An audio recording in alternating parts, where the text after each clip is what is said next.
Num apartamento escuro do Japão, um garoto é agredido pelo próprio pai, que arranja qualquer motivo pra bater no moleque. Dessa vez ele ficou irado porque o filho tava demorando pra comer, e na cabeça dele isso é motivo pra sentar a mão no pequeno. Sem entender direito o motivo de estar apanhando, a criança fica repetindo um pedido de desculpas. Anos depois, esses abusos continuam martelando na cabeça do Toka Mimori. No ônibus de excursão da sua turma de escola, ele ouve Sogo Ayaka, a representante da classe 2C, pedir de volta o livro que o Omayada pegou dela só pra encher o saco. Nesse meio tempo, como Mimori observa, alguns colegas como Yasu observam com raiva, mas de cabeça baixa, enquanto as irmãs Takao agem tranquilamente, assim como o apático professor responsável pela expedição, Zakuroji Tamotsu. De repente, Mimori resolve enfrentar o valentão, mas soa frio quando o cara levanta o peito pra cima dele. Foi daí que Takoto resolveu comprar a briga, e como é um aluno respeitado nesse meio, Omayada devolve o livro da garota. Mesmo assim, ele continua implicando com os alunos, e a vítima da vez é o Yasu. Então, o professor resolve interferir de uma forma bizarra, dizendo que vai ser um prejuízo enorme se o Yasu tirar a própria vida. Aliás, ele pede pro garoto fazer isso quando ele não for o professor, caso decida ir por esse caminho. De repente, sem nenhum motivo que pudessem perceber, os estudantes do ônibus são levados para um mundo chamado Alien pela deusa Vícios. Sem dar explicações, a entidade revela que os humanos convocados são a esperança para derrotar o grande império demoníaco. Há 200 anos, os heróis da época venceram esse grande mal, porém as forças malignas voltaram mais uma vez. Por esse motivo, Vícios precisa novamente dos poderes dos escolhidos. Os estudantes em volta não entendem o que está acontecendo. Alguns acham que foi um sonho, enquanto outros tentam digerir o que a entidade disse para eles, e outros acham que morreram. Estranhamente, o professor chama a responsabilidade e confessa que não sabe o que está havendo, mas pede para que todo mundo ouça o que a deusa tem a dizer. Aparentemente, ele estava de olho nas virtudes divinas do corpo da mulher misteriosa. Nesse meio tempo, Mimori analisa a sala espaçosa construída em pedra e as cestas de fogo, além dos soldados empunhando espadas e lanças. Por último, uma deusa com olhos dourados. Pensando nisso, ele belisca o próprio rosto, duvidando que de fato foi levado para um mundo alternativo. Dentre todos, Takoto parece o mais sóbrio e demonstra mais frieza ao perguntar se eles foram convocados para enfrentar esse tal império demoníaco. Quando a deusa confirma, ele quer saber o que acontece caso eles rejeitem essa proposta. Então Vicious responde tranquilamente que todos serão impedidos de voltar ao seu mundo. Takoto questiona de que maneira eles poderiam retornar. Então ela explica que o ritual de invocação reversa requer um elemento especial chamado essência do Rei Demônio, e existem dois jeitos de obter essa essência. Um deles é obter o coração do Rei Demônio, a própria fonte da essência do Rei Demônio, e o outro é coletar a essência que virá após a derrota desse grande inimigo, e colocar no colar de cristal que Vicious carrega. Mostrando seu jeito de sempre, Omayada confronta a deusa, dizendo que eles não têm nada a ver com esse império. Então Vicious se ajoelha perante os invocados e implora pela ajuda deles, chamando os alunos de heróis da salvação. Sogro argumenta que eles são apenas humanos comuns, por isso talvez não sejam a ajuda que a deusa espera. Porém a entidade revela que todos ali possuem poderes que jamais imaginavam, e essa informação causa um tremendo alvoroço entre todos. Sem mais nem menos, um lobo gigante é trazido ao mesmo tempo em que o humano. Então, o lobo é solto e devora o homem no mesmo instante, espalhando sangue por todo o salão. Logo usando uma bola de fogo, Vicious extermina a fera. Diante dos fatos, Hijiri Takao percebe que só resta aceitar o que está posto na mesa. Em seguida, a entidade anuncia que é chegada a hora de confrontar as habilidades escondidas dentro de cada um ali presente. Então, um aluno de cada vez se apresenta para uma esfera mágica que determina o nível de capacidade dos convocados. Conforme todos iam se apresentando, a esfera demonstrava uma energia mediana, até que chega a vez de Omayada, que apresenta uma força acima do normal. Porém, Takoto chega em seguida para destruir o cristal de avaliação, fazendo Vicious aplaudir e dizer que ele faz parte da classe S. O Yamada fica com inveja e pergunta a classe dele. Então a deusa informa que ele pertence ao rank A. Como sempre, o garoto percebe que nunca vai estar no nível do Takoto. Em seguida, Ayaka faz o teste e também quebra outro cristal. Além dela, Hijiri também entra para a classe S, o que nunca aconteceu antes nesse mundo, com tantos invocados apresentando uma capacidade tão elevada. Enfim, é a vez de Mimori Toka, que expressa uma luz roxa na esfera, talvez a mais fraca de todas. Sem dar nenhum detalhe, a deusa manda o próximo se dirigir pro teste, deixando Mimori confuso. Ele pergunta a qual classe pertence, mas é ignorado. Então se retira com a certeza de que é só um figurante nesse processo todo, assim como no mundo de onde ele veio. Enquanto martelava esses pensamentos na cabeça, Mimori ouve da deusa que um dos invocados alcançou a força do herói das trevas, o mais poderoso de todos. Com a mão no cristal, Yasu sabia que chegaria a sua hora. Em seguida, os invocados aprendem a ver seus status, e Mimori se frustra com os números baixos que ele apresenta, descobrindo que pertence à classe E. Cada um dos convocados possuía uma habilidade exclusiva, e ele era capaz de infligir condições de status. Omayada fica de saco cheio de tanta falação e manda a deusa dar um tempo. O professor pede pro aluno falar direito com a entidade, então o garoto já começa a botar banca ao jogar na cara que é classe A, ao contrário do professor que é apenas classe D. Em seguida, Vicious anuncia um ritual e chama Mimori para participar participar, dizendo que ele é o convocado com menor classificação dentre todos. Ela explica que no passado, os mais fracos sempre foram um empecilho para os heróis de classe superior, e por isso foi decidido que a melhor medida a ser tomada seria descartar essas pessoas. No entanto, como esse descarte em público pode causar a revolta dos demais, ela decide dar uma chance ao herói de rank mais baixo. Mimori será deixado em uma ruína. Caso ele saia vivo de lá, não será mais jogado fora. Nessa ruína, criminosos altamente perigosos estarão à espreita, fora outros heróis que também foram deixados de lado. Esse lugar terrível é conhecido como Ruína do Descarte. Desesperado, Mimori argumenta que possui uma habilidade única, por isso não deve ser tão fraco, mas a deusa não dá a mínima para isso. Segundo ela, as habilidades de infligir condições não têm valor nenhum nesse mundo, porque geralmente só funcionam contra inimigos extremamente fracos, além de durarem muito pouco. Em outras palavras, Vicious diz com desprezo que essa é a habilidade de um fracassado. Indignado, Mimori lembra que foi ela que trouxe ele até ali apenas para ser descartado, porém o próprio Takuto entra no meio para acabar com o assunto, cansado do cara fraco que Mimori demonstrou ser. Sendo humilhado por todos, o mais fraco do grupo sente uma mão no seu ombro e nota que é Yasuo, alguém que ele tanto ajudou quando sofreu bullying. Entretanto, assim como os outros, Yasuo se junta ao coro e esculacha o garoto, colocando ele para baixo por ser de um nível inferior. Em seguida, começa o processo de teleporte do herói descartado, e como é tradição de Allian, cada um dos invocados recebe um item exclusivo. No caso do Mimori, ele ficou com uma bolsa de couro sorrada, capaz apenas de fazer a gema brilhar quando mana é imbuída nela. Ayaka tenta intervir e dizer o quão errada é a forma como eles estão tratando esse garoto, mas Vicious derruba a garota com um soco no estômago. Ainda por cima, ela manda todo mundo olhar pro herói descartado e avisa que esse será o destino de todos que não têm a capacidade necessária para cumprir o objetivo, ou seja, os perdedores. Farto de tanta humilhação, Mimori estreia um dos seus poderes, a paralisação, mas nada acontece com a deusa, que é imune a habilidades tão fracas como essa por ter uma bolha dissipadora ativa constantemente em seu corpo. Essa bolha fornece proteção absoluta contra feitiços de status. Diante disso, a deusa aproveita para humilhar ainda mais o garoto, dizendo em alto e bom som que Mimori é um perdedor de classe E. Apenas para testar seus poderes acima da média, Takuto conjura uma explosão dragônica no muro do salão, deixando claro o contraste entre ele e o herói descartado, que abaixa a cabeça diante de tudo que tá vivendo. Junto do Takuto, todos os alunos desprezam o colega de classe que foi classificado como o mais fraco, ao passo que Vicious pede as últimas palavras do Mimori. Aos prontos, sem dizer nada, o garoto se lembra de quando era espancado pelo pai. Em um desses dias, seu irmão chegou até o garoto e ensinou que não adianta o quanto a gente finge ser inofensivo. Isso jamais será quem realmente somos. Na verdade, esse jeito reprimido de ser é ao contrário do que podemos expressar, e mostrar essa personalidade que tá presa dentro de nós é o que vai ditar nosso caminho. Com essa lembrança na cabeça, Mimori manda a deusa ir pro inferno e manda ela se preparar caso ele volte vivo. Dito isso, ele é teleportado pra ruína do descarte e tenta abrir seu status, mas não é possível por conta da visão obscurecida do local. Se lembrando do que Vicious disse sobre sua volta, o garoto embui mana no acessório para gerar um brilho que ele usa como se fosse uma lanterna. Olhando em volta, Mimori percebe a caverna medonha em que foi colocado, junto de crânios partidos ao meio que infestam o solo. Como se não bastasse, ele é atacado por um monstro enorme que vagava nos cantos escuros daquela área, e a única alternativa que ele encontra é correr por sua vida, ciente de que jamais poderia enfrentar um ser tão poderoso quanto esse que persegue ele. Enquanto corre, ele sente o medo real de perder a vida, então abafa a iluminação da sua bolsa e continua fugindo como pode enquanto chora, nem feliz e nem triste, simplesmente com medo. Porém, durante sua fuga, Mimori percebe que esse sentimento não é de medo, na verdade. Ao tropeçar em uma pedra no caminho, ele cai e se levanta em seguida, refletindo que o sentimento que incomoda sua cabeça é a frustração, essa que ele tanto sentiu antes de ser jogado nesse lugar imundo. Seja como for, ele sabe que é seu fim. Sem armas, sem status, sem habilidades fortes, ele não é capaz de enfrentar uma criatura desse tamanho. Sofrendo com toda a humilhação que sofreu antes de estar ali, Mimori usa a paralisação no monstro. Ao ver que deu certo, ele volta a correr enquanto se lembra do que a deusa disse, sobre como a habilidade de status que ele tem só funciona em monstros de nível baixo, e o Minotauro não parece ser uma criatura fraca. Após tomar distância do inimigo, ele se depara com outro, um pássaro bizarro que expressava uma hostilidade pura e genuína. Chorando mais uma vez, Mimori expressa seu desejo ardente de continuar vivo. Por isso volta a repetir a estratégia que deu certo da última vez. Conjurando a paralisação, ele faz o monstro ficar imóvel diante dele. Ainda apavorado, ele olha seu status e nota que a mana tá acabando, por isso só será capaz de lançar um envenenar. Ao fazer isso, ele observa o pássaro medonho sangrando pelos olhos e por qualquer orifício do seu corpo em que isso seja possível. O Minotauro, que se livrou do status de paralisação, volta a atacar o garoto que sem mana. Se pergunta se o clichê não seria alguém salvar ele em cima da hora. No entanto, como ele viu há pouco tempo atrás, nenhuma daquelas pessoas parecia disposta a ajudar Touka Mimori, o herói descartado. Sozinho nesse mundo, Mimori sente o mesmo ódio que tinha do seu pai, quando no meio de uma das surras que levava, ele chegou a dizer que mataria aquele homem. Naquela época, ele percebeu que não era protagonista de nada e que ninguém iria ajudar ele quando precisasse. Por isso, era matar ou morrer, sem escapatória. Tudo que ele podia fazer é usar a mana fora dos ajustes de status, caso a sua terminasse. No desespero, Mimori tenta paralisar o Minotauro, mas segundo o sistema, não é possível aplicar a mesma habilidade em um alvo repetidamente. Por isso, o garoto decide usar o feitiço de sono, colocando o monstro para dormir. Em seguida, ele envenena o alvo, imaginando que existam outras limitações além de não poder repetir a skill, fora que a mana dele já tá quase indo pro buraco. Como se não bastasse, uma legião de aves ferozes se aproxima do herói descartado. Sem alternativa, ele usa a mana fora dos status para paralisar cada um dos inimigos, causando uma dormência no seu corpo, ao passo que toda sua reserva de poder ia pro ralo. Atrás dos pássaros, Minotauros abriam espaço para atacar o humano, que leva até o fim sua estratégia de paralisar os alvos, apesar dos pesares. Seu corpo chegava no limite aos poucos, com sua perna tremendo e dificultando ficar de pé. Como um último suspiro, Mimori se ergue com dificuldade, até que o sistema anuncia que ele subiu de nível, o que regenera completamente sua mana, além de aumentar os ajustes de status. Com isso, ele supõe que ter matado aquele pássaro foi o bastante para ele evoluir, e agora que pode voltar à luta, é sua chance de continuar a estratégia da forma que pode. Conforme ia usando a paralisação, ele viu o nível dessa habilidade aumentando até o ponto dela atingir vários alvos de uma vez só. Mais confiante, ele paralisa todos os inimigos e reflete que aquela deusa pode ser a única não atingida por esse poder, porque até agora ele estava conseguindo se virar. Entretanto, ele nota que existe um limite de distância para infligir condições de status, vendo que os inimigos ao longe não podiam ser atingidos. Então ele anda no meio das criaturas paralisadas e envenena uma por uma. A essa altura, ele só via seus oponentes como pontos de experiência ambulantes. Seu poder tinha se desenvolvido de maneira que ele agia confortavelmente diante do perigo. Suas estatísticas foram multiplicadas por conta do seu nível, e a quantidade gigante de mana que ele alcançou deixa a impressão de que é possível sair dali vivo. Conforme os monstros envenenados iam morrendo, Touka Mimori subia de nível sem parar, chegando na beira do nível 400. Com o oceano de mana que flui em seu sangue à medida que ele upava, o garoto colocava os oponentes para dormir com sua habilidade de sono, atingindo com o tempo o nível 500. Nesse momento, os monstros que antes atacavam deram meia volta e fugiram em disparada. Após se livrar da ameaça, ele caminha pela ruína do descarte em busca de equipamentos que possam ser usados. Nada de muito útil é encontrado no meio daquela pilha de mortos, mas não há tempo para lamentar. É preciso encontrar comida e água se quiser sobreviver. Em meio às colunas intermináveis daquele abismo obscuro, Mimori implora por comida a quem quer que seja, ainda que não tivesse ninguém para ajudar ele naquele momento. A fome era tanta que ele passou a enxergar os minotauros como bois prontos para terem sua carne consumida. Uma vez que o veneno já tinha ido embora, Mimori tentou cortar a pele do animal, porém sua carcaça era extremamente resistente. Diante disso, ele arranca o olho da criatura e morde, mas o ácido presente faz com que ele cuspisse fora. Deitado em meio aos cadáveres de monstros, ele reflete que esse lugar foi totalmente planejado para não deixar sobreviventes. De repente, ele vê a porta roxa do cristal da sua bolsa ficando cada vez maior, e o peso dela aumentou drasticamente. Mimori abre a bolsa e vê cara embalada com refrigerante, então bebe o líquido sem perguntar de onde saiu. Definitivamente, essa era a comida mais gostosa que ele já comeu na vida, não pelo sabor em si, mas sim pela necessidade. Mimori não sabe exatamente que cores são essas na sua bolsa, nem se ela vai voltar a desenvolver alimentos, mas seja como for, aquele item único não é de se largar. Com o passar dos dias, o jovem se habituava à ruína do descarte, e as dezenas de monstros que se enfileiravam naquela masmorra podiam ser vistos paralisados e envenenados, caindo de um a um no solo, sem vida. Observando aquela cena digna de Dominó, Mimori lamenta os atos aterrorizantes que vem cometendo nessas circunstâncias, como se sua alma gritasse por humanidade em meio àquele inferno. Enquanto seu nível subia, ele chorava e se perguntava o motivo dele estar ali. Quando criança, Mimori fazia questionamentos parecidos. Seu pai não era um minotauro, mas era tão grotesco aos olhos do pequeno filho que parecia mais medonho que as aves ferozes que tentavam matar ele dia após dia na ruína do descarte. Por falar nisso, desde aquela época, ele sabia que devia matar seu pai, a menos que ele mesmo quisesse ser morto. Até que certo dia, seus tios estenderam as mãos pro pequeno, deram pra ele o calor de uma família, ensinaram Mimori a ser gentil, a ter empatia pela dor dos outros, e essa criação fez o garoto pensar que aprendeu a ser como eles. No entanto, olhando pra devastação à sua volta, ele não sente nada, nem mesmo ao tirar as vidas que tirou. A falta de medo ao matar faz ele temer a si próprio, mas não há nada que possa ser feito, não na ruína do descarte. Como seu irmão dizia, é preciso aceitar quem nós somos. Com isso em mente, o herói exilado agora caminhava como um novo Touka Mimori. Com a passagem dos dias, em meio à sua longa jornada, o jovem encontra o ambiente da caverna com uma atmosfera única, onde uma porta apresentava uma espécie de talismã com um cristal azul. A cor remetia a mana, o que fez ele imbuir a pedra com esse tipo de energia e entrar numa sala onde o casal tinha morrido há tempos, mas sem sinal de lutas, apenas aceitando sua morte de braços dados. Mimori presta condolências em respeito aos mortos e abre uma bolsa ao lado deles, descobrindo uma boa quantidade de pedras preciosas. Andando naquele território, Mimori alcança o 25º salão, que demanda uma quantidade enorme de mana para ser aberto. Lá dentro, o outro herói descartado foi reduzido a ossos pelo tempo de putrefação, e um rasgo na túnica do falecido faz o garoto imaginar que foi o ferimento fatal que o levou à morte. Nos pertences do falecido, uma carta possuía o idioma desse mundo, mas para surpresa de Mimori, ele era capaz de ler. Segundo os escritos, esse homem era Angli-Bathard, conhecido como Grande Sábio, porém era mais conhecido pelo seu antigo apelido, o Herói das Trevas. Na mesma hora, Mimori se lembrou quando a deusa disse que Yasuo Tomohiro despertou uma força igual à do Herói das Trevas, o mais poderoso de todos. Segundo Anglin, ele foi enviado a essas ruínas à força pela deusa Vishous, por não ser mais necessário. Nessa carta, Anglin pede para a pessoa que tiver encontrado seu corpo levar algo que ele trouxe desesperadamente até ali. Segundo as palavras do sábio, o exército demoníaco é perverso, mas sua perversidade não se compara a deusa Vishous. Minoru não sabe até que ponto é diferente daquela entidade, mas o ódio que sente por ela desperta um sentimento misto entre a necessidade por justiça e a vingança, como se fosse um embate do mal contra o mal. Também nos pertences estava a obra completa das artes proibidas, onde receitas de remédios e ferramentas mágicas ilustravam as páginas envelhecidas. Fora isso, um pergaminho de magia proibida era descrito por sinais que Mimori não era capaz de decifrar, mas que poderiam ser úteis em algum momento. Ao abrir o livro, Mimori se depara com a frase: "Cuidado com o devorador de almas, foi o que matou todos os outros." Conforme caminhava por aquelas ruelas sombrias, o jovem honrava os mortos espalhados pelo chão, como numa tentativa de se manter são, ou até mesmo recuperar parte da humanidade que ele julgou ter destruído. No topo de uma escadaria à sua frente, ele encontra uma porta que pede a inserção de algum objeto para ser aberta, e na esperança dela levar até a superfície, o herói esquecido sai em busca desse item, seja lá o que for. Pensando sozinho, nem o Herói das Trevas, o ser mais poderoso desse mundo, foi capaz de enfrentar o Devorador de Almas, mas Mimori crê que tenha evoluído a ponto de tentar a sorte. Por falar nisso, o final de um corredor apresentava um rosto macabro lapidado no muro, e na testa dessa cabeça, um objeto que pode ser o que ele precisa. Imaginando que pode ser o Devorador de Almas, Mimori se expõe na intenção de invocar alguma habilidade rapidamente, mas é surpreendido com um poder de reação absurdo que fere a mão do garoto com um feixe de energia. Aparentemente, esse feixe é ativado quando o alvo demonstra intenção em atacar. Além disso, aquele rosto fica fora do alcance das magias dele. Portanto, talvez fosse melhor evoluir mais antes de bater de frente com essa coisa. No entanto, a estrutura se liberta da parede e revela ser uma criatura com vida própria, o que pode significar o clássico matar ou morrer pro herói descartado. Do lado de fora, uma mulher alcança a ruína do descarte e se aproxima da entrada. Mimori não duvida que um ser desse nível não saiba da presença dele ali, por isso precisa ficar atento ao máximo. Logo, o Devorador de Almas espere uma substância viscosa que dá vida a monstros medonhos que se formam a partir daquela poça nojenta. Um dia, esses monstros foram os humanos descartados nessa ruína, e suas faces são as mesmas que eles apresentaram quando foram mortos pela entidade macabra, a última expressão deles antes da morte. Curioso com a reação do garoto diante desse espetáculo bizarro, o Devorador de Almas abre um sorriso que emite um som indescritível, quase levando o humano à loucura. Mimori paralisa os monstros à sua frente e tenta envenenar eles, mas algo não permite que ele faça isso. É o sentimento de empatia que ainda existe dentro dele, porque mesmo que estejam mortos, os rostos humanos em agonia causam uma sensação de terror e hesitação. Mais uma vez, o garoto derrama lágrimas de desespero, e o Devorador de Almas saboreia sua intenção se realizando. Cada vez mais e mais monstros eram expelidos daquela entidade maligna, fazendo Mimori implorar por sua vida, incapaz de ferir aquilo que ele enxerga como pessoas. Nos olhos do demônio, a expressão de êxtase contagiava sua face inteira, arregalando sua pupila até atingir um pico da emoção. Diante disso, Mimori sente que o inimigo baixou a guarda, por isso decide paralisar o Devorador, que cometeu uma falha fatal que apenas os seres mais poderosos já conhecidos podem cometer, tão confiantes da sua imortalidade. Segundo Mimori, a certeza da vitória dá origem ao seu pior inimigo, o excesso de confiança. Após convencer o demônio com sua atuação de desespero, o garoto não poderia esperar uma encenação melhor. Afinal, foram anos e mais anos tentando ser normal, fingindo ser alguém que ele não é de verdade. Mimori pode até ter se iludido e pensado em algum momento que era como os outros, mas isso não tira o fato de que desde o início, tudo que ele estava praticando era uma atuação de mau gosto, porém necessária para viver em sociedade. Na passagem dos anos, ele se esqueceu de quem realmente era, porém a ruína do descarte trouxe de volta o verdadeiro Touka Mimori. Dito isso, ele envenena o Devorador de Almas, respondendo sangue com sangue, como deve ser. Ao ser jogado nesse lugar por ser fraco, após ser ridicularizado, o garoto encontrou no ódio a força necessária para sua redenção. No final das contas, um moleque descartado como lixo foi capaz de atropelar o senhor desse inferno. Segundo Mimori, um fim patético pro Devorador de Almas. Enquanto isso, o demônio tentava se debater contra a paralisação, mas a resistência só causava danos adicionais, e o sangue azulado da criatura escorria por aqueles olhos retorcidos. Na corrida do veneno entre as veias do demônio, o Devorador era devorado, até que rachaduras podiam ser vistas naquela estrutura pesada do seu corpo. Com isso, a entidade morre, libertando as almas aprisionadas no abismo daquele interior. Os espíritos agradecem pelo que o jovem fez, e dentre todos eles, estava o casal que Mimori encontrou em uma das salas secretas. Por último, Angli Batard, o grande sábio, pede pessoalmente que Mimori destrua a deusa Vicious. Após o breve encontro, Mimori coleta o olho do devorador e coloca na porta que dá acesso ao lado de fora da ruína. Antes de partir para sempre, ele se despede do lugar que despertou seu verdadeiro eu. Enquanto isso, livres desde o princípio para aprimorarem suas habilidades no conforto da sociedade, os demais alunos que foram sugados para esse mundo caçam monstros e demônios mata fora. Kirihara Takuto, com sua conhecida explosão dracônica, se destaca entre os membros do grupo ao atingir o nível 18. Da mesma forma, Yasuo se diverte ao queimar os inimigos e mostra uma personalidade que desde sempre ficava preso dentro da sua postura tímida e acovardada. Porém, é claro que nem todos se dão bem nesse mundo de caos, e uma dessas pessoas é Kobato. Acuada, a garota não se sente à vontade para explorar a perigosa floresta onde se meteu, ainda que Asagi coloque lenha na fogueira a cada momento. Usando sua malícia nas palavras, ela ressalta que provavelmente a classe inteira deve se dividir em duas em algum momento, porque esse lugar tá cheio de gente egocêntrica e cheia de si. Para piorar, cada estudante recebeu uma classificação do rank E ao S, o que ajuda a causar esse sentimento de exclusão. A propósito, mesmo sendo uma rank B, Asagi espera que Kobato entre no grupo dela quando essa divisão acontecer, porque certamente o Kirihara não vai convidar uma rank D para sua equipe. Fora que as irmãs Takao são sempre uma dupla e Ayaka vai morrer de todo jeito. Ao escutar que sua amiga tá em perigo, a garota inocente se desespera e cai na lábia da colega, que manipula a garota para mantê-la por perto por motivos pouco honrosos. Ao afirmar que as primeiras opções da Kobato não estão disponíveis, ela enrosca cada vez mais a garota em sua teia. Logo, para introduzir de vez ela no seu grupo, Asagi coloca Kobato para matar uma criatura e passar no teste da deusa. Caso contrário, terá o mesmo fim do Mimori. Repleta de medo, a garota deixa de lado sua inocência, fecha os olhos e mata a criatura. Após o rito de iniciação, a líder do grupo anuncia que um novo membro acaba de surgir. Kobato se ajoelha e chora ao pensar no seu amigo que foi exilado para a ruína do descarte. As memórias que ela tem do Mimori são as de um garoto gentil e empático, e ao imaginar que o garoto tá morto, ela se culpa por não ter feito nada. Ayaka Sogo lamenta o destino que o amigo levou, mas ao contrário de Kobato, ela vai atrás da deusa para tomar alguma medida. Ao ser confrontada, a entidade finge estar triste e chora diante da estudante, dizendo que apenas seguiu o que a lei de Alien manda, mas afirma que não há tempo para chorar, principalmente Ayaka, porque enquanto ela dormia nos últimos dias, o resto dos estudantes partiu para um teste para determinar se eles conseguiriam matar o monstro. Aliás, muitos já se mostraram incapazes e foram desqualificados. Enquanto finge chorar, Vicious afirma que a regra exige que os fracos sejam eliminados. Revoltada, Ayaka tem a coragem de contestar os métodos da deusa, que dessa vez deixa sua máscara cair e solta uma gargalhada perante a ousadia da humana. Segundo ela, o mundo realmente está cheio de pessoas e suas opiniões infundadas, e que isso não muda o fato de que os fracos devem ser descartados. Já que Vicious só tolera estudantes de rank S, Ayaka se compromete a cumprir seu dever para compensar aqueles que não conseguiram passar no teste, para que os descartes sejam parados. Soando irônica, Vicious responde que não esperava nada menos de uma rank S e estende a mão para firmar um sinal de reconciliação. Por fim, a entidade afirma que tem grandes expectativas em cima da humana, o que ela certamente já sabia, ainda mais após a promessa que acabou de fazer. Com o fim da conversa, ao sair da sala de Vicious, Ayaka ainda sente a frieza das mãos dela. Enquanto isso, correndo pela floresta ao redor da ruína do descarte, a garota misteriosa tenta escapar dos seus perseguidores. Dentre eles estão Magatsu Blaidin, o Espada de Deus, Ashura, o Demônio Bizarro, Giovanni Sengai, o Super Pressão, e Zaresh Finebard, a Presa. Juntos, os quatro formam os Vigilantes Sagrados e estão atrás da garota que eles chamam de Princesa Cavaleira. Se acostumando com o sol nos olhos após tanto tempo, Minoru abre seu menu de status e percebe que seus pontos de mana estão bem acima da média, ao contrário do resto das estatísticas. Mas o que ele queria confirmar é que pode dispensar ou paralisar à vontade, incluindo apenas na cabeça. Fora isso, ele vê que também pode cancelar o veneno ou tornar ele não letal. Com isso, ele planeja experimentar as técnicas em algum monstro pelo caminho, mas antes ele precisa de uma espada, além de alguma pessoa que possa atuar como um tanque para ele ao cuidar da linha de frente. Enquanto refletia sobre isso, Mimori vê um grupo de slimes que tenta subjugar um outro bem menor. O humano acha que a pequena criatura não vai dar conta do grupo, mas para sua surpresa, ela consegue e afasta os atacantes. Nesse momento, o garoto intervém, paralisando e envenenando todos. Feito isso, ele nota que a partir dali, poderia alterar as configurações da habilidade para escolher tornar o veneno não letal, por exemplo. Após testar todas as possibilidades que gostaria, Mimori cancela os status negativos e manda os slimes vazarem, mas mantém o pequeno herói paralisado. Então, ele se aproxima e pede perdão por não ter chegado antes para ajudar, apesar de ter sido bom ver o pequeno slime se defendendo de um grupo de agressores maiores. Dito isso, Mimori separa suas coisas e deseja boa sorte pro mini slime, mas ao invés de ir embora, a gelatina ambulante segue o humano. Após alguns passos, Mimori nota a presença do bicho, mas ignora e segue seu rumo. Diante disso, o slime se esforça para chamar a atenção do garoto. Esse que se vira e percebe que o slime não vai sair da sua cola, provavelmente por ser como ele, um ser que não se encaixa encaixa em lugar nenhum. Voltando à princesa cavaleira, por mais que ela fuja, ainda sente a presença dos vigilantes sagrados. Na cabeça dela, os vigilantes estão esperando ela se esgotar, e isso faz ela interpretar que é assim que os portadores do sangue heróico caçam. Lendo a obra completa das artes proibidas, Mimori descobre que o slime pode servir como terceiro olho na sua retaguarda, o que pode ser muito vantajoso em momentos como esse. No final das contas, fazer amizade com esse bicho acabou sendo a decisão certa. Voltando seu foco à leitura, ele lê a descrição de uma arte proibida que ensina como aprimorar slimes. Depois, ele confessa para o novo companheiro que está em busca de vingança nessa jornada, e caso queira prosseguir ao lado do humano, o monstro deve se adequar a isso. Portanto, caso não esteja de acordo, precisa ir embora nesse momento. Como o slime não apresentou objeções, Mimori batiza ele de Piggy Maru e prossegue a caminhada. A princesa sente os 4 perseguidores reduzindo a distância para ela e chega à conclusão de que não vai conseguir despistar eles, por isso recorre a uma medida mais drástica. Após recitar o encantamento e aplicar os gestos corretos, a mulher invoca o traje de espíritos que cobre o corpo dela. Após realizar essa técnica, a guerreira se mantém parada e aguarda os inimigos chegarem. Um pouco mais para trás, os vigilantes dão de cara com Mimori, então desprezam e insultam o garoto. Giovanni manda ele deixar as coisas de valor para ser poupado, porém Magatsu não quer saber de deixar ninguém vivo, porque precisa testar o corte da sua espada nova em um humano. O que quer que o cara faça, Zeresh manda ele se apressar, porque a princesa cavaleira já deve estar perdendo todo o pique a essa altura. A Shura comenta que lidar com homens é mais rápido, então Giovanni pega a deixa e propõe que eles arrastem alguma garota bonita da cidade. No entanto, a Shura confessa que não consegue mais se satisfazer depois que conheceu a tal princesa cavaleira. Então Zeresh dá um fim no papo e lembra que eles foram pagos para trabalharem. Dito isso, Magatsu procura testar sua espada no garoto, mas ele reage paralisando a espada de Deus. Nessa hora, Mimori descobriu que suas habilidades funcionam em humanos também, e que talvez a única exceção seja aquela deusa. Após interromper sua atuação de garoto indefeso e desesperado, Mimori afirma friamente que esses caras diante dele não são tão intimidadores quanto as criaturas que ele enfrentou na ruína do descarte, embora a malícia desses homens seja bem pior do que a dos monstros. Em outras palavras, Mimori chama os vigilantes de lixo. No capuz do jovem, Piggy Maru concorda. Conversando com seu slime, o rapaz admite que adoraria ver esses caras morrendo. Afinal, é preciso responder sede de sangue com sede de sangue, e hostilidade com hostilidade, assim como foi com o Devorador de Almas. Com seus colegas de classe na cabeça, Mimori conclui que não vai se importar em matar humanos pelo caminho. Então ele envenena os 4 membros dos vigilantes sagrados, rouba algumas coisas deles e sente a presença de outra pessoa se aproximando. Nesse momento, a princesa cavaleira para de sentir a presença dos perseguidores e começa a temer que eles estejam se ocultando. Ao escutar com mais atenção, ela consegue perceber a presença de alguém, e o sentimento que agora ela sentia não chegava a ser tão forte, mas era absurdamente inquietante, tanto que até os espíritos estão assustados com isso. Então, no reflexo, a mulher dá um golpe de espada que quase pega no Piggy Maru, e Mimori aproveita para paralisar o alvo pelas costas. Além de ter sentido a hostilidade da mulher, o herói descartado sentiu outra coisa, e isso deixou ele intrigado. Por isso, ele gostaria de conversar um pouco para esclarecer melhor as coisas, embora ele tenha a intenção de manter a garota imóvel para não correr riscos. A princesa pergunta o que o cara quer e ele confessa que é um estrangeiro perdido que precisa de ajuda para se orientar. Ela pergunta sobre os 4 homens da floresta, e Mimori questiona se eram amigos dela. Como a paralisação afetava a boca da garota, Mimori desativou o efeito dessa parte do corpo para permitir uma resposta digna. Antes que ela dissesse qualquer coisa, ele pede para que ela entenda esse nível de desconfiança, uma vez que teve que passar por muita coisa até chegar ali. Assim, a garota pergunta o que o rapaz fez com os 4 homens, e quando é revelado que ele os matou, ela mal acredita que esse moleque sozinho acabou com os vigilantes sagrados. Por isso questiona se Mimori fez isso ao lado de um aliado. Mimori confessa que tem um aliado, mas prefere não revelar quem é até o momento. A princesa não sente nenhuma falsidade nas afirmações do garoto, por isso se compromete a responder qualquer pergunta da forma mais honesta possível. Estranhando essa pretensão da mulher em afirmar saber se ele disse a verdade ou não, Mimori comenta que ela não parece ser uma pessoa ruim, mas assim como ela, ele não se sente confiante ao ponto de revelar certas coisas sobre si até o momento. Por essa razão, ele prefere que essa conversa não fique pessoal, ao ponto dele se questionar em coisas duvidosas ou reveladoras demais, e a paralisada concorda. Primeiro de tudo, ele comenta com ela que ali não é Alien, e sim uma floresta ao sul do reino de Usa. Ele fez esse comentário porque imaginou que a ruína do descarte fosse em Alien. Fora isso, ele pergunta pra mulher se ela sabe alguma coisa sobre o texto que apresenta pra ela, e ela acredita que seja derivado de uma escrita bem antiga, e infelizmente ela não consegue ler, mas conhece alguém que pode, uma pessoa conhecida como a Bruxa dos Tabus. Essa pessoa possui um conhecimento tão vasto do que é proibido nesse mundo que chegou a ser considerada perigosa. Ela vive na Terra dos Monstros de Olhos Dourados, uma área hostil que fica no centro desse continente. Com a grande ajuda que a mulher deu, Mimori reconhece que ela possui senso de honra, o que faz ele se lembrar da própria tia. Então, ele afirma que a cavaleira estará livre da paralisia em poucos minutos, e promete rezar para que a jornada dela seja segura. Com isso, ele ele parte com Pigmaru e conta pra ele que não pretende matar sem motivos, e sim de acordo com suas próprias regras. Aliás, ele conta com o Slime pra continuar de olho na retaguarda caso aquela mulher ataque ele quando for liberada. Enquanto isso, alguns monstros veem a recompensa gorda pela cabeça de uma paladina de Nea, que foi derrotada por Barkos, e que é a princesa daquela antiga nação de meio-elfos. Seu nome é Seras Ashbrain. Um dia depois, no portão da cidade provincial de Mills, Touka Mimori aparece encapuzado para chamar a menor atenção possível. Não tendo visto nenhuma arma com forasteiro, a guarda questiona se ele é um mercenário atendendo a um chamado para conquistar as ruínas, e ele confirma que sim. Com isso, a guarda permite a passagem dele, porque o Marquês quer o maior número possível de mercenários nas ruínas. À procura de um lugar para ficar, ele vai atrás de uma pousada e ouve que um quarto custa 2.000 macas por noite. Mimori repara que o atendente não tá olhando ele com uma cara boa, por isso justifica sua roupa suja, alegando que a viagem foi longa e desgastante. Não só isso, ele pega uma moeda com a grana que o homem queria ver, e isso de fato mudou o humor do dono da pousada. Esbanjando alegria, ele pergunta o nome do visitante. Então Mimori se apresenta como Hachis Kou. À noite, ele sai pras ruas e não nota ninguém suspeitando dos forasteiros, e a cidade passa uma sensação de segurança que o herói exilado não via há muito tempo. Ao seu redor, as esquinas eram ocupadas por lojas típicas de uma cidade de fantasia medieval do ocidente, além de uma própria guilda dos aventureiros. O visitante parte em busca de itens mágicos para comprar, mas não sem antes comer após uma longa e cansativa jornada. Aproveitando uma refeição decente, depois da escassez sofrida na ruína do descarte, Mimori se alegra com o sabor rústico da comida que, embora pareça feita de forma apressada, é o melhor que ele comeu em tempos. Na mesa vizinha, homens bebiam e gargalhavam, e esses ânimos exaltados facilitam a escuta que o forasteiro precisa para ficar ciente dos rumores da região. Sem demorar, os homens embriagados começam a discutir entre si sobre o exército mais poderoso do continente, em meio aos cavaleiros e monstros que rondam toda a região. Entre muitas alternativas, eles consideram a brigada liderada pelo belo imperador louco, Falken Dotzine, famosa por ser invencível. Fora ela, o reino Magmar, ao norte, dá lugar à Ordem dos Lobos Brancos. Há também a Ordem Sagrada da Expurgação de Yamato, a oeste, e o próprio reino de Usa, onde eles estão, que possui a Ordem dos Caçadores de Monstros. No entanto, dentre todos os citados, eles reconhecem que a maior força do continente são os Cavaleiros do Dragão Negro do Império Bakos, que exterminaram o Sacro Império de Nea. Eles ouviram dizer que seus 5 dragões, sozinhos, bateram de frente com o exército inteiro. Entre seus membros, eles têm o mais forte da humanidade e o Caçador de Heróis. Tendo anotado tudo mentalmente, Mimori volta para o seu quarto e dá um pouco de comida pro Pigmaru. Logo ele se concentra em definir os planos futuros, levando em conta que a prioridade é encontrar alguém que possa ler o pergaminho da magia proibida. A mulher na floresta indicou a bruxa dos tabus, que fica na terra dos monstros de olhos dourados. Além disso, ele precisa encontrar o jeito de aprimorar Pigmaru, assim como leu em um dos feitiços do livro das artes proibidas. Ao voltar seus olhos pro livro, ele lê que é preciso criar um aprimoramento usando o osso em pó de um esqueleto rei, e que esse monstro vive justamente na ruína de Mills. No dia seguinte, Cred Harley recebe os mercenários que se dispuseram a conquistar essa masmorra. Apelidado pelos habitantes como o Conhecedor, o Marquês da província anuncia que o novo andar foi descoberto na ruína de Mills, e que a missão de todos é explorar esse piso em busca do cálice do olho de dragão. O responsável por trazer essa relíquia será recompensado com 300 moedas de ouro. Fora isso, também será pago aquele que trouxer qualquer tesouro daquele local, desde que não queira manter o item para si. Ao escutar isso, Mimori descobre que vai poder ficar com o pó de osso que precisa. Dito isso, é dado início ao processo de registro, então 2 filas se formam para cadastrar os mercenários na missão. Na fila ao lado, Mimori nota um sujeito chamado Monge Droguete importunando uma garota, flertando com ela de uma maneira extremamente intrusiva. Sem perder a calma, a mulher pergunta o que o cara quer, e ele brinca que ela tá com a mesma marra daquela paladina, Seras Ashbrain, e todos em volta ficam tensos ao escutarem o nome da princesa do Império de Nea, porque ela é uma figura pública cheia de mitos em volta de si, além de ter um prêmio por sua cabeça. Contando vantagem, o salsicha medieval alega que já viu a princesa cavaleira antes, e que ela era extremamente bela. Apesar de ter convidado a donzela para jantar, o cavaleiro foi tratado com grande desprezo por parte da nobre, e agora podemos imaginar o porquê. Para não deixar esse episódio barato, ele tá decidido a expor a princesa. Na cabeça dele, quem tá na sua frente é a própria Seras Ashbrain, porque jamais poderia esquecer do inconfundível volume de seu par de melancias. Ela recusa ser quem o homem alega, então ele puxa o capuz dela para revelar suas orelhas de elfo, o que comprovaria que se trata da princesa, mas se assusta ao ver que eram orelhas perfeitamente humanas. Diante disso, a mulher se apresenta como Mist Balucas, deixando o homem constrangido perante todos por conta do show que ele fez a troco de nada. Após se registrar, Mimori procura alguma loja para fazer compras que vai precisar na expedição. De repente, ao seu lado, caminhava aquela que se diz chamar Mist, com sua vontade inabalável de expor a comissão de frente, ainda que esteja vestindo um manto para esconder sua identidade. Mist puxa assunto com o forasteiro e ele aconselha ela a tomar cuidado, porque sempre haverão valentões imbecis como aquele tal de Monge Droguete. Além disso, ele pretende pagar a mulher para mostrar a ela itens que sejam sejam de fato os valiosos, porque tem medo de ser enganado pelos comerciantes uma vez que é de fora. Como precisa de fundos para uma viagem, a moça não recusa a grana. Com o acordo feito, os dois se cumprimentam e repetem seus nomes falsos, que Hat Skull faz questão de ressaltar que não são reais, mas que ninguém ali precisa entrar nesses detalhes. Logo os dois rodam a cidade em busca dos itens que o homem precisa, e ao final do auxílio ele faz um pagamento generoso à acompanhante, porque segundo ele, a ajuda dela fez ele economizar 3 moedas de prata. É bem mais do que Misty esperava, porém a necessidade faz ela aceitar de bom grado sua recompensa. Após isso, ela se prepara para seguir seu caminho, mas quase desmaia por não dormir há vários dias. Envergonhada, ela se despede do garoto e vai embora com pressa. Bijimaru dá as caras para perguntar o que vai ser agora, mesmo sem dizer nada, e Mimori avisa que é hora de partir para a ruína de Mills. Horas depois, já em meio à expedição, ele escuta berros de mercenários que encontraram um pequeno demônio boi, uma versão menor do Minotauro da ruína do descarte. Enquanto a fera sobe as escadas, Mimori paralisa e envenena ela, e logo enfia sua adaga na pele do animal para descobrir que não é tão resistente quanto a das criaturas que enfrentou no descarte. Ao escutar passos, Mimori se esconde atrás de uma parede, e os mercenários que fugiram chamaram outro mais forte para resolver a parada contra o demônio boi, mas o homem viu que o monstro já tinha sido morto, e a única ferida de faca faz os três acharem que essa foi a causa da morte. À medida que seguia seu rumo, Mimori não se sentia ameaçado por nenhum monstro, e eles também não davam muita experiência por serem fracos para ele. Por isso, ele decide apertar o passe e chegar nos níveis mais difíceis. Um pouco mais à frente, o monge Droguete pagava 2 mercenários para fazerem a mulher que desprezou ele se arrepender de ter nascido. Tomado pelo ódio, só o fato de saber que aquela mulher existe faz Droguete querer arrancar os próprios dentes, e ele não vai dormir em paz até ver aquele rosto arrogante e retorcido de desespero. Após acabar com a vida dela, ele pretende transformar seus restos em ração. A descrição foi tão literal que assustou os próprios executores, que não se importam com o que vai acontecer com ela, desde que eles possam se divertir primeiro. É nessa hora que Mimori aparece e afirma que os três ali não têm salvação. Obviamente, o grupo fica possesso de raiva e todos sacam suas armas. Então o herói descartado paralisa os três e questiona se eles pretendiam matar alguém com esses equipamentos. Esse seu lado sádico faz o garoto ter vontade de vomitar, provavelmente porque lembra seus pais. Com essa memória em mente, o sangue ferve um pouco mais e ele envenena os mercenários. Feito isso, ele confessa que exterminar parasitas como eles é melhor que achar dinheiro no chão. Sufocando com veneno, Droguete jura que não vai esquecer disso. Então Mimori solta uma gargalhada, porque memória é uma coisa que esses três não terão daqui a pouco. Por falar nisso, com a aproximação de monstros naquele canto, o suposto herói deixa os mercenários e mostra quem virou ração de monstro no final das contas. Algum tempo depois, Mimori imagina estar perto do andar novo, por isso decide fazer uma pausa antes de descer. Após dormir 3 horas, ele agradece Bijimaru por vigiar e retoma a caminhada. Ao abrir uma das portas de ruína, ele se depara com os Tigres de Sabre, um grupo que alerta sobre algo estranho acontecendo nessa ruína. Fosse, vice-capitão da equipe, ressalta que os monstros têm aparecido mortos de uma forma peculiar, e ninguém sabe dizer a causa do falecimento deles, só é possível ver que a pele deles fica mortalmente pálida. A capitã dos Tigres de Sabre, Lilia Damantini, completa que até os monstros fortes estão passando por isso, e como valoriza os membros do seu grupo, a líder decidiu abandonar a expedição para não colocar ninguém em risco, e quer saber se o garoto gostaria de partir com os demais. Fingindo que não é com ele, Mimori decide ficar por ali, e imagina que se essa notícia espalhar vai ser ótimo para ele, porque assim terá menos concorrência para conseguir o que veio buscar. Por falar nisso, na porta seguinte, não era exatamente o que ele queria, mas o cálice do olho de dragão diante dele é um ótimo achado. Porém, Mimori é um fã de ficção japonês e sabe bem que essa gárgula atrás dele vai se tornar real assim que ele tocar a relíquia. Por isso paralisa e envenena o monstro antes que ele se manifeste. Feito isso, ele recolhe o artefato e vê o pescoço da fera despencar do resto do corpo. Logo depois, Mist Baluka surge na sala imaginando que seria a primeira a chegar ali, e o homem oferece o cálice, uma vez que não veio em busca dele. Incrédula, Mist pergunta o que o cara quer em troca, e ele responde sarcasticamente que Hat Skull só trabalha para poder ver o sorriso no rosto das beldades de Mills. A garota não acredita, é claro. Então ele para de comédia e revela que veio atrás de um monstro que tá no andar mais fundo já descoberto dessa ruína. Para não ficar com o cálice de graça, Mist oferece ajuda, e vendo que ela não vai arredar o pé, Mimori aceita, mas sob a condição de ninguém fazer perguntas pessoais um pro outro. Lá embaixo, Mist prova com sua espada que não será um peso pro herói exilado. Além disso, quando Mimori pergunta sobre o assunto, ela se mostra útil, revelando a informação de que monstros com olhos dourados dão uma quantidade obscena de XP, e que são o principal canal para os heróis uparem, porque matar outras pessoas não concede pontos de experiências para eles. Dito isso, Mimori entende porque ficou de mãos abanando quando apagou os vigilantes sagrados. Segundo Mist, alguns monstros de olhos dourados são até capazes de ter um bom relacionamento com humanos. De acordo com a lenda, o Rei Demônio irradia uma energia conhecida como essência do Rei Demônio, e os monstros influenciados por essa energia ficam com os olhos dourados. Pensando nisso, Mimori se lembra da aura dourada em torno do Kirihara Takuto. Logo ao abrirem a próxima próxima porta, Pigimaro dá a entender que quer conhecer a donzela. Então o garoto apresenta os dois formalmente. O grupo decide fazer uma pausa para descansar, e assim que Misty se deita, Mimori usa seu feitiço para fazer ela dormir de vez e se recuperar um pouco. Com o corpo em repouso, a mulher deixa transparecer sua orelha de elfo, revelando que ela é, de fato, Ceras Ashrain. Enquanto isso, os Cavaleiros do Dragão Negro encontram os Vigilantes Sagrados mortos sem nenhum sinal de agressão, e Sivir Cartlan, o mais forte da humanidade, presume que foi a Princesa Cavaleira com seu traje de espírito. Por falar nela, a Paladina acorda sem saber como dormiu, para início de conversa. Pigimaro parece querer alertar a mulher sobre alguma coisa, fazendo seu mestre acordar com o barulho. Assim, eles seguem sua jornada até encontrarem uma sala onde Mimori acredita que o boss está ausente. Porém, diante de um barulho de desmoronamento, a dupla sai correndo para se afastar do som. Então é revelado um esqueleto rei que cavou seu caminho até a superfície. Os dois sabem que esse é um inimigo formidável, por isso os dois dobram sua atenção. Ceras conhece o monstro e sabe que é preciso quebrar a parte prateada embaixo do queixo dele. De toda forma, a princesa ressalta que nem os tigres de sabre foram capazes de lidar com esse oponente, por isso é preciso ter cautela. Analisando a criatura, Mimori acredita que ela veja Ceras como a verdadeira ameaça por ali. Em seu primeiro movimento, a princesa avisa que pretende usar uma magia para aprimorar suas habilidades físicas e criar armamentos exclusivos, mas como essa é uma técnica que deseja manter em segredo, ela pede que Mimori mantenha isso só entre eles. Além disso, ela pede desculpas de antemão caso não consiga proteger Mimori desse inimigo, porque não sabe sua verdadeira força. Portanto, ela quer que o garoto fuja se for preciso. Dito isso, o sujeito paralisa e envenena o esqueleto rei sem nenhuma dificuldade, deixando Ceras de boca aberta. Após derrotar esse monstro, Mimori se alegra ao encontrar o que veio buscar, o pó de osso desse monstro que permite a criação do aprimoramento físico de Pigimaro. Ceras questiona se esse era o alvo que o garoto procurava, mas Mimori mantém o sigilo e alega que vai responder a todas as perguntas que puder na superfície. Em seguida, Pigimaro aponta para uma direção, então Mimori vai até lá e encontra um objeto estranho que brilha intensamente, como se fosse um tecido mágico ou algo do tipo. Dentro do pano tinha um ovo que o slime queria levar para casa, então o humano quebra o galho de Pigimaro, mesmo sem ter certeza do que se trata. Em outro canto da masmorra, mercenários eram perseguidos por esqueletos cavaleiros e corriam por suas vidas. Um dos combatentes tenta derrotar os monstros, porém é repelido sem dificuldades. Sakura chorava por ter perdido sua mão em batalha, enquanto uma amiga resgatava ela na esperança da deusa curar a grave ferida. Assumindo a linha de frente, Ayaka não se sente confiante o bastante para avançar contra os inimigos, por isso Mayada Shogo toma a vanguarda e desfere o tiro de punho escalarte, despedaçando o primeiro esqueleto. Logo atrás, Kirihara Takuto usa sua famosa explosão dracônica para eliminar o problema de vez. Feito isso, o garoto até admite que enfrentou oponentes formidáveis, mas que ele é simplesmente mais forte e prevaleceu. Com isso, ele chega no nível 24. Fora da masmorra, Ceras Ashrain mostra o cálice de olho do dragão, deixando todos em volta de boca aberta. Isolado da multidão, Mimori conclui seus negócios na ruína de Mills. Ceras chega correndo na direção dele e afirma que vai acontecer uma recepção amanhã, onde ela vai receber sua recompensa, por isso vai passar a noite na cidade. Uma vez que a princesa tá livre, Mimori chama ela para uma conversa a sós, no quarto dele às 8 da noite. Surpresa com a praticidade do garoto ao marcar o encontro, ela aceita os termos, mas antes de Mimori ir embora, ela agradece pela ajuda dele para recuperar o cálice. Mais tarde, antes da princesa chegar, o rapaz produz a tão desejada solução de aprimoramento de monstros. Logo, Ceras bate na porta na exata hora marcada. Indo direto ao ponto, Mimori revela que gostaria de contratar a Paladina como guarda-costas, embora entenda se ela preferia usar a grana do cálice para viajar ou fazer outras coisas. Ao mencionar o cálice do olho de dragão, Mimori deseja lembrar a garota que ele ajudou em todo o processo, como uma forma dela se sentir coagida a aceitar o que ele quer de alguma forma. Mimori sabe que isso é jogar sujo, mas honestamente ele não se importa. Seu objetivo é encontrar a bruxa do tabu na terra dos monstros de olhos dourados, por isso se sentiria mais seguro tendo uma espadachim talentosa ao seu lado nessa missão. De todo jeito, Ceras revela que seria conveniente para ela viajar por esse caminho, tendo em vista que ela precisa chegar no ducado de Yamato, mas como a mulher ainda demonstra indecisão, Mimori pede que ela tire um tempo para pensar na proposta sem apressar as coisas. Em seguida, ele revela que sabe que o nome verdadeiro da Mistpa Loucas na verdade é Ceras Ashrain, então aproveita para contar que fez ela adormecer na ruína de Mills através de um feitiço, e fez isso porque certamente a elfa não dormiria caso estivesse se preocupando em esconder a verdadeira identidade. Como ela não dormia há tempos, o humano achou melhor dar esse descanso para ela, mesmo que sem seu consentimento. Quanto a isso, Ceras revela que usa o poder dos espíritos para ocultar a identidade. Em troca, isso exige que ela ofereça seu desejo de dormir, ou seja, ela precisa ficar acordada para que o efeito se mantenha. Aliás, os vigilantes sagrados estavam perseguindo Ceras porque pegaram ela desprevenida e descobriram que se tratava da paladina de Nea. Agora que todos estão mortos, ela agradece pela ajuda do humano mais uma vez, ao passo que revela suas orelhas pontudas de elfo. Ao ver a mulher abrir mão de esconder quem é, Mimori presume que ela confia nele, e ela confirma que é verdade. Sendo assim, o homem retribui o favor ao revelar seu nome verdadeiro, mas pede que a elfa não compartilhe essa informação com ninguém. Em troca, ele não vai revelar pra ninguém que Mist, na verdade, é a princesa cavaleira. Com isso decidido, os dois apertam as mãos e selam um acordo de partirem juntos nessa jornada. Então Mimori dá uma pedra mágica azulada como pagamento pra nova guarda-costas. Ela fica de queixo caído com isso, porque certamente se trata de uma gema de dragão azul. De fato, Mimori não sabia disso, por isso pergunta se é um item de muito valor. Ceras explica que essas pedras nascem dentro de lendários dragões de olhos azuis, e que são peças extremamente raras. Seu valor é tão grande que supera até mesmo do cálice do olho de dragão. Por conta disso, ela não entende como Mimori pode simplesmente dar pra ela algo tão valioso. Pensando na reação da princesa, o homem acredita que ela é boa até demais pro seu próprio bem. De toda forma, ele reafirma que a gema é de Ceras, e caso ela não queira, que jogue fora. Assim, a princesa desiste de argumentar e resolve ficar com seu pagamento. Mimori pede que continue sendo chamado de Hachiko, e ele prossegue chamando ela como Mist. Já que o sujeito tocou no assunto, Ceras ressalta que o companheiro de viagem ainda sabe muito pouco sobre ela, por isso planeja falar mais de si. Só que Mimori não deseja investigar o passado da princesa, ele só se preocupa em ter uma guarda-costas valiosa ao seu lado nessa jornada. Ceras comenta que é muita gentileza por parte do contratante em deixar que ela mantenha sua discrição, e ele entende que é realmente um cara maneiro. Após o encontro, enquanto toma banho, a princesa cavaleira reflete que deveria ter se purificado antes de se encontrar com o Sr. Touka Mimori. Quando ele disse que não quer saber do passado dela, Ceras acreditou, assim como acreditou na princesa. Ao amanhecer, eles se encontram numa taverna para comer algo, e dois homens de outra mesa ofendem a mulher ao dizer que o mercenário já laçou ela. Um deles comenta que ela foi vista saindo do quarto desse cara sentada ao seu lado. Mesmo sendo envolvido na conversa, Mimori pede pra Paladina não ligar pro papo daqueles caras. Então ela responde que o Sr. Hachiko é bem maduro quanto a isso. Pra tirar a cabeça dela do assunto, ele pergunta se Ceras já ouviu falar da magia proibida, e assim que ela confirma, Mimori repara que ela sempre tem a mania de tocar o peito enquanto fala. Ceras explica que essas magias são feitiços antigos proibidos pela deusa via decreto. Escutando isso, o garoto imagina que Vicious proíbe esses feitiços justamente por serem perigosos para ela. Após o café da manhã, a elfa informa que a recepção está programada para agora, por isso parte para receber sua recompensa e avisa que deve voltar às 13 horas. Sob o pseudônimo de Hachiko, o herói abandonado pela deusa desse mundo segue sozinho seu rumo até que Ceras volte. Após esses dias na presença da princesa, finalmente o homem tem tempo para focar em seus trabalhos, como por exemplo aprimorar Pigmaru. Jogada de canto na recepção, Ashran ouve Craig Hurkley, Marquês de Mills, agradecer a presença de todos os convidados e anunciar que trouxe um mago especializado em quebrar ilusões para que a autenticidade do cálice do olho de dragão seja aprovada. Ao entrar no salão, o feiticeiro tinha uma aparência amedrontadora, e Ceras engole a seca ao se deparar com aquela expressão frígida e excêntrica. Enquanto isso, Mimori fica de olho nas horas ao aguardar a volta da sua guarda-costas. De volta ao castelo de Alion, sede dos heróis desse mundo, Ayaka questiona se Sakura também, e a deusa Vicious garante que vai colar a mão dela de volta através da cura, mas lembrando que não pode fazer isso por qualquer um. Sakura pertence ao Rank B, e é só por isso que terá esse privilégio. Em seguida, Vicious questiona se Ayaka vai entrar pro grupo do Kirihara, e a garota não acha que se daria bem ao lado daquele sujeito, mas é exatamente por isso que a entidade tocou nesse assunto. Segundo ela, Ayaka tá perturbando a harmonia da classe 2C com seu egoísmo. Ayaka tenta se defender dessa acusação desesperadamente, então Vicious pede pra humana se acalmar, alegando que talvez tenha sido só um boato infundado por parte de alguns colegas. Dito isso, a deusa começa a chorar e colocar a culpa em si mesma. Ayaka insiste em pedir perdão, mas volta a afirmar que não é uma boa ideia fazer ela se juntar ao Kirihara. Vicious dá a entender que essa decisão é o mesmo que virar as costas pra alguém que precisa de salvação. Então a humana argumenta que tá cumprindo seu dever como heroína de classe S do seu próprio jeito. Sendo assim, Vicious joga na mão da garota todos os alunos que não conseguiram passar na prova, ou seja, ela será responsável pelo treinamento de todos. Caso Ayaka recuse, a entidade alega que não terá outra alternativa a não ser eliminar a todos, uma vez que recebeu um decreto real de que deveria cumprir à risca as regras de Alion. Sem ter pra onde fugir, a heroína aceita a proposta, e assim que ela vai embora, Vicious finalmente expressa todo o seu ódio pela pirralha. Sem tirar o olho do relógio, Mimori começa a achar que aconteceu alguma coisa com Ceras, por isso pede a opinião de Pigmaru. Caso o Slime grite 2 vezes, ele acha que a Alpha abandonou eles. Caso grite só uma vez, ele pensa o contrário disso. Quando Pigmaru dá apenas o primeiro grito, Mimori concorda que os dois estão pendendo pro mesmo pensamento, e que só resta confiar que Ceras não foi embora, até porque ela não tem motivos pra fazer isso, até onde se sabe. No meio disso, Mimori escuta pessoas dizendo na rua que a mulher que achou o cálice é a princesa fugitiva, e que ela escapou pra Floresta Escura ao ser perseguida pelos Cavaleiros do Dragão Negro. As palavras do homem se mostram verdadeiras, ao passo que os homens montados nas feras aladas atacam. Após encantar sua espada, ela derruba o primeiro oponente. Depois disso, o segundo cai perante a lâmina da elfa. Mesmo ao ter sua ilusão quebrada, o que afasta bastante sua energia espiritual,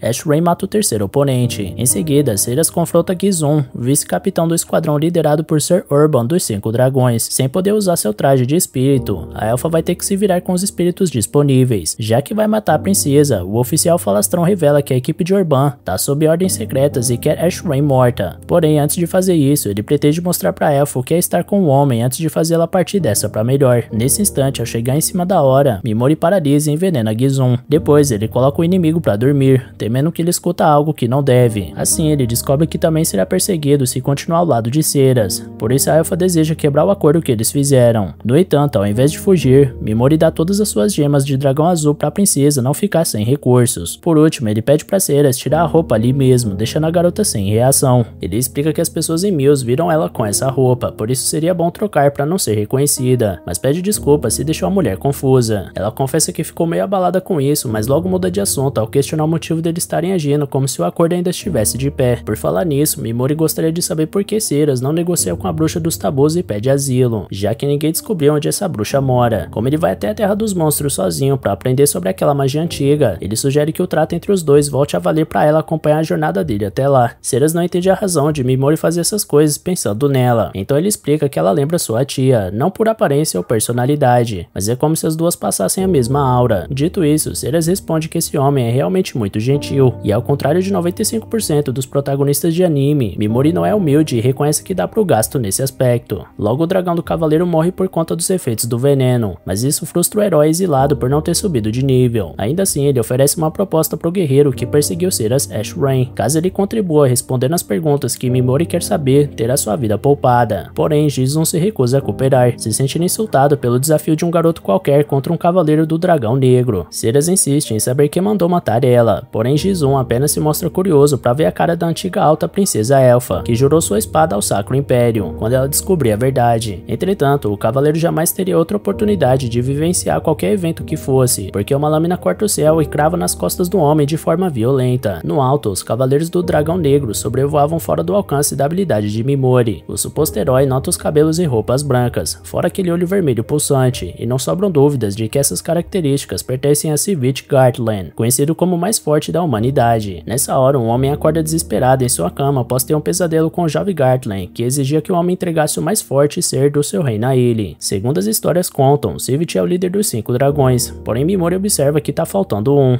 Por falar nisso, Urban, um dos membros, comenta que o chefe não precisava ter matado Gizun, então o líder responde que o subordinado não deve se emocionar com esses trabalhos paralelos. Aliás, ele quer saber se foi Ortola que ordenou esse, e Ceras se assusta ao escutar esse nome. Tempos atrás, Ortola entregaria a princesa para ser restaurado de sua velhice e se transformar em um homem cheio de vigor, mas ficou com medo de ter sua princesa profanada e ofereceu qualquer coisa em troca de manter Ceras com ele. Hoje, apavorado em sua cama, ele deseja que a mulher morra. Assim que descobre o mandante da sua execução, Ceras Ashray se paralisa de terror. Garland ressalta que Gizun ia estragar esse plano profanando a princesa, por isso foi morto. Dito isso, Mimori se lembra que o homem estava completamente imóvel e já não se representava perigo, mas ainda assim pagou com sua vida. Shrates, o vice-capitão dos Cavaleiros Montados, avisa que Ortola deixou eles com a escolha do que fazer com a vítima, por isso sugere que eles entreguem Ashray como prêmio para os subordinados antes de eliminar ela. No entanto, Urban lembra que o antigo Sacro Imperador pediu para devolver a antiga princesa com sua pureza intacta. Segundo o cavaleiro,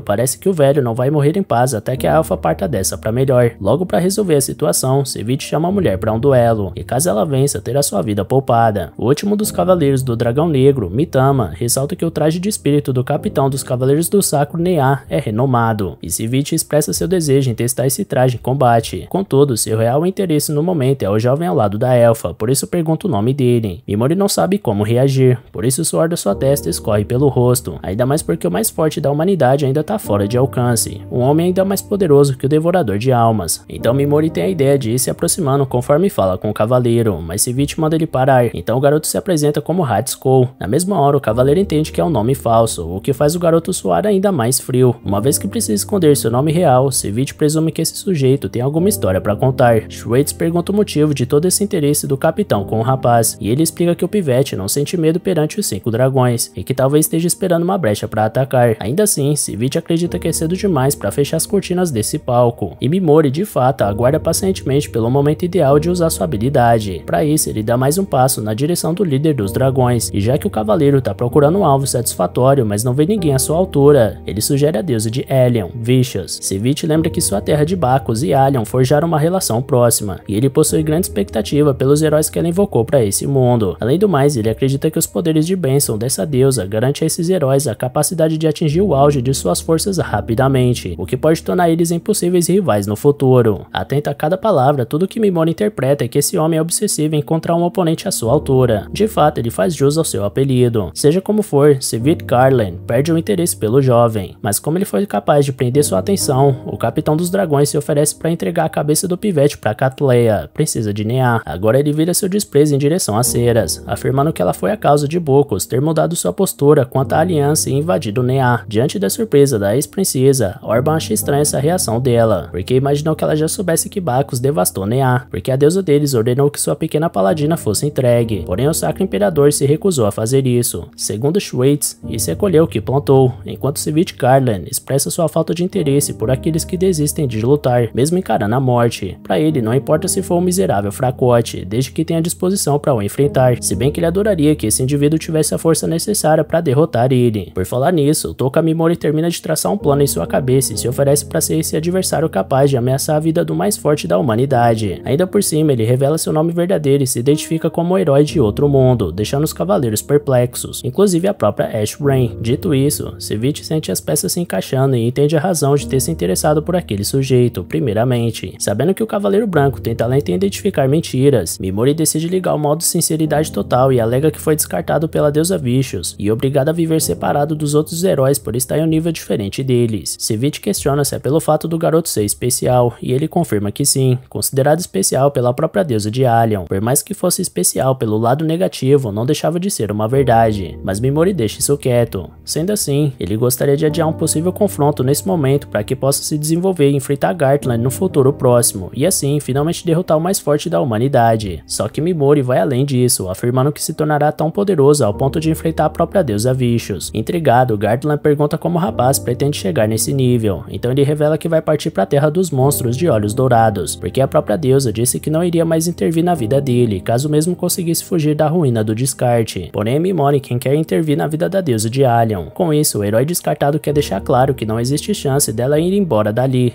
e vai cumprir sua palavra quanto a um futuro confronto, porque deseja concretizar sua vingança contra Vicious, e Civic saca isso na hora. Satisfeito com as circunstâncias, o cavaleiro aceita a proposta, mas antes de partir ele precisa resolver sua questão com Ceras Ashrain. Mimori argumenta que precisa do poder da elfa para alcançar a terra dos monstros de olhos dourados, e que pretende usar ela apenas para ficar mais forte. Civic sente firmeza nas palavras do jovem e pretende liberar os dois. Orban esboça uma contestação, porém o líder ameaça eliminar o subordinado caso ele continue falando. Feito isso, ele ordena que Schweitz avise Greenbreeder que ninguém deve encostar em Touka Mimori e Ceras Ashrain. Então os 4 dragões partem, e com o chefe distraído, Mimori espera o tempo certo para paralisar todos eles juntos de suas montarias. Com os homens agonizando no chão, Mimori lança o veneno e faz os cavaleiros do dragão negro sangrarem. O capitão deles se ergue mesmo sob os efeitos de paralisação e envenenamento, e essa foi a segunda vez que o portador dessa habilidade vê alguém se movendo dessa forma estando paralisado. A primeira foi ninguém menos que o Devorador de Almas. Agora, Gartland tenta arremessar sua lança contra o agressor, mas sem sucesso. Antes de morrer, Mitama lança o sinal para um esquadrão em prontidão que se aproxima rapidamente. Então Mimori avisa que Ceras pode fugir, se quiser, mas ela prefere ficar, afinal é a guarda-costas do garoto. Porém agora ela terá um bom motivo para aceitar aquelas gemas de dragão azul como prêmio. Agonizando de dor, Civic Carlin ordena que Aslan elimine os 2 agressores, sem se aproximar para não entrar no alcance do herói enviado de Hellion. Nisso, Mimori preparava seu poder adquirido através da solução de aprimoramento de monstros que desenvolveu com Pijimaru. Logo ele lança nos céus a habilidade Assault Axel, jogando tentáculos do slime que, estando conectados ao corpo do humano, estendem o alcance deles às alturas, permitindo que Mimori paralise seus alvos à distância. Enquanto uma chuva de homens e dragões pintava o céu do fim de tarde, o jovem herói exilado coloca os cavaleiros negros para dormir, upando assim sua habilidade de sono e desbloqueando 3 novas habilidades, como infligir congelamento, enlouquecimento e escuridão. Com seus novos brinquedos em mãos, Mimori se diverte primeiro com Orban ao enlouquecer o cavaleiro, o que deveria produzir surtos. Combinado com a paralisia, provavelmente Orban deve morrer em pouco tempo. Além disso, o garoto retira os efeitos de paralisia e sono em Schweitz e aplica a escuridão, tornando pretos os olhos do homem. Lembrando que Orban queria eliminar Ceras por dinheiro e Schweitz queria entregar ela para os seus homens profanarem. Mimori não sente um pingo de culpa por usar eles como cobaias. Logo o primeiro e o segundo dragão morrem envenenados, seguidos dos seus donos. Ao mesmo tempo, a chuva de feras aladas atinge o chão. Uma vez que ele ainda tá vivo, Mimori reconhece que Sivert Karlen é realmente impressionante. Sivert pergunta quem esse garoto é,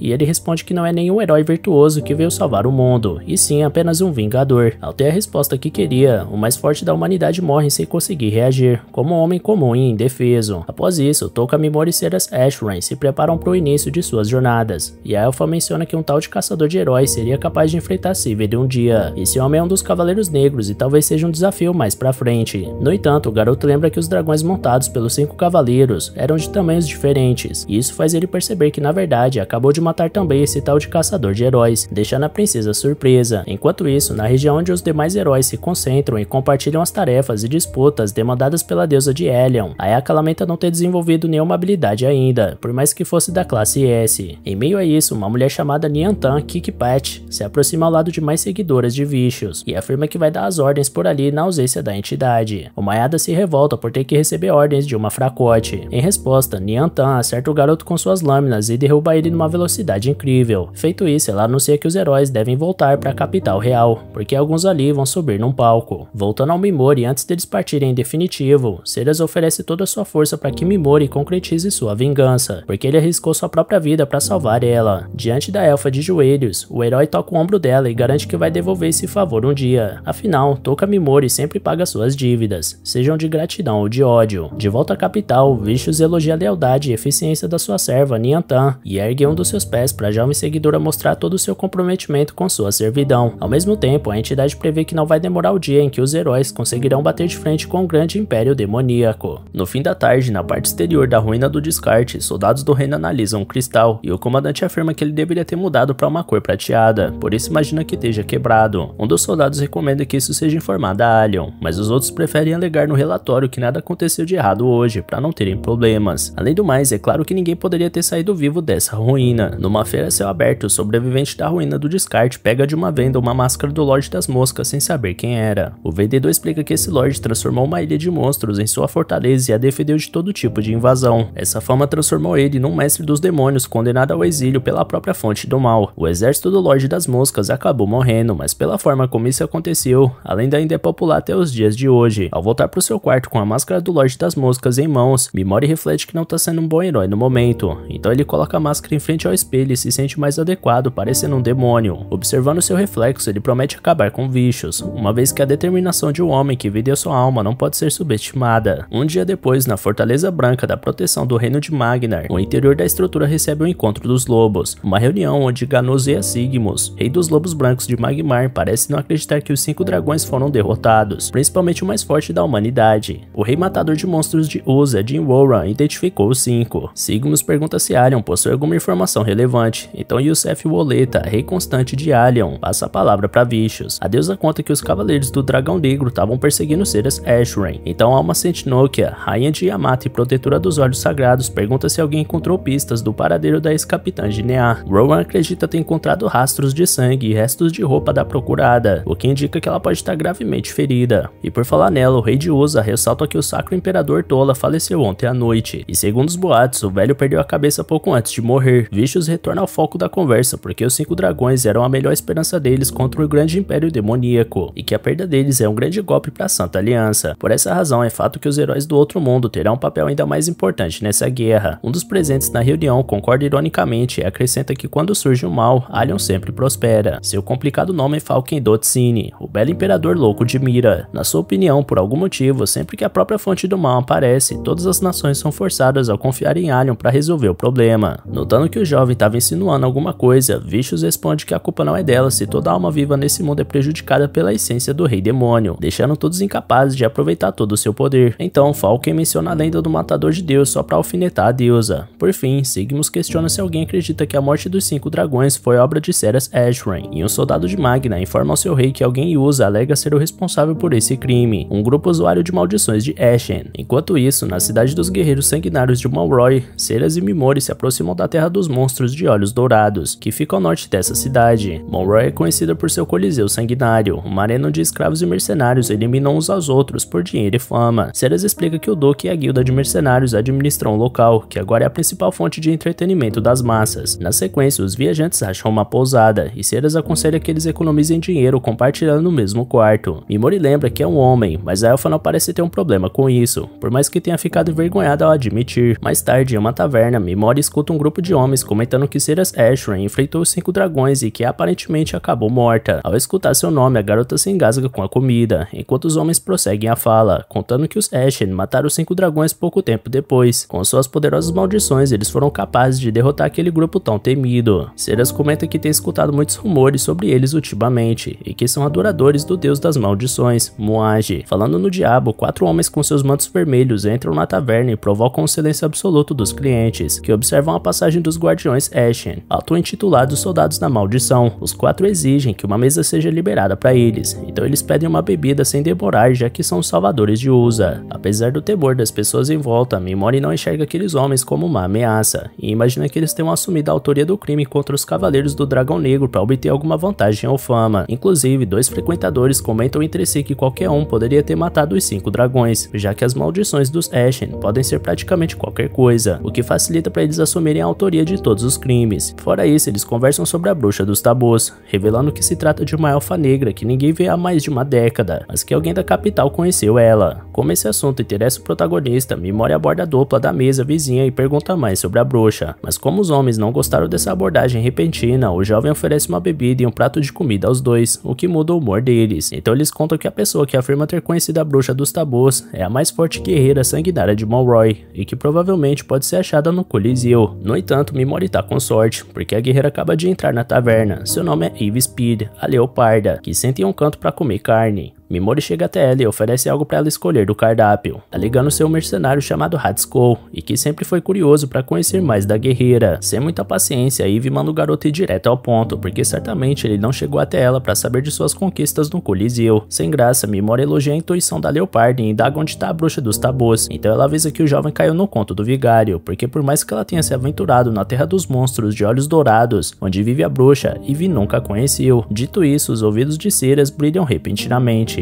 Eve pergunta por que o mercenário quer conhecer a bruxa. Então ele conta que gostaria de ser um acadêmico um dia, por isso planeja fazer uma pesquisa sobre essa pessoa tão interessante. Porém, a guerreira avisa que esse é o tipo de lugar onde você entra e não sai vivo. E por mais que pareça rude da sua parte, ela se sente na obrigação de dizer que Mimori não deve durar 3 dias naquele local. Como Mimori agradece pelo aviso com uma expressão sincera, Eve comenta que ele parece uma boa pessoa, e por isso deveria valorizar mais a própria vida, por mais que esse conselho soe vazio vindo de uma guerreira do esporte de sangue. Dito isso, ela se retira da taverna. Na saída do estabelecimento, Ceres conta que a leoparda estava mentindo sobre não conhecer a bruxa, o que Mimori já imaginava. Ao mesmo tempo, ele lembra que não trouxe comida pro Pigmaru, por isso resolve usar sua bolsa mágica depois de tanto tempo. Com ela, ele alimenta o slime e a elfa com queijo quente, e como é uma comida do mundo original do garoto, os outros dois amam a experimentar. Nisso, Ceres admira a bolsa transparente e observa que ela possui letras na inscrição. Mimori, ao ver o cabelo da elfa voando com o vento, comenta que as coisas de outro mundo parecem mais interessantes. Em seguida, ele lembra que é hora de formular um plano para chegar até a Bruxa dos Tabus, e Ceres menciona que eles poderiam pagar pela liberdade de Eve Speed para ela contar sobre o paradeiro da bruxa, porque geralmente os guerreiros são servos. Enquanto isso, a leoparda tá na porta de uma pequena elfa negra, prometendo tirar a criança de lá. No quarto da hospedaria, Ceres Ashran invoca o traje de espírito e pratica suas técnicas. Mimori reflete que Sivir Karlan, o mais forte da humanidade, tinha motivos para querer medir forças contra uma guerreira tão talentosa. Aproveitando o momento, ele pede pra elfa alguma dica pro combate corpo a corpo, porque depende demais das suas habilidades à distância e pode ser que precise algum dia cair pra trocação franca. Lembrando seus tempos de capitã, Ashran se sente nostálgica ao anunciar uma aula de bloqueio. De início, ela manda ele partir pra cima dela, então se protege do soco de Mimori imobilizando o braço dele, mas como esfregou os melões suados no rapaz, ela pede desculpas se passou dos limites, embora ele não tenha visto nada demais. Sendo assim, eles continuam o treino envolvendo contato físico direto. Depois da prática, Ceres aproveita que tá lavando roupa e dá dá uma fungada sinistra na túnica suada do camarada, então reflete que parte dele tá se misturando a ela. Após fazer isso, ela começa a se julgar como uma tarada, até que o próprio garoto surge atrás dela, dando um susto na elfa. A primeira coisa que ela quer saber é há quanto tempo o cara tá parado ali, mas ele prefere nem responder e fica com cara de bobo. Logo ele explica que sentiu falta das roupas e tava procurando elas, então a ex-capitã explica que decidiu lavar as dele junto às dela. Antes de dormir, Mimori observa Ceras repousando e analisa que essa é a aparência de uma pessoa verdadeiramente bondosa.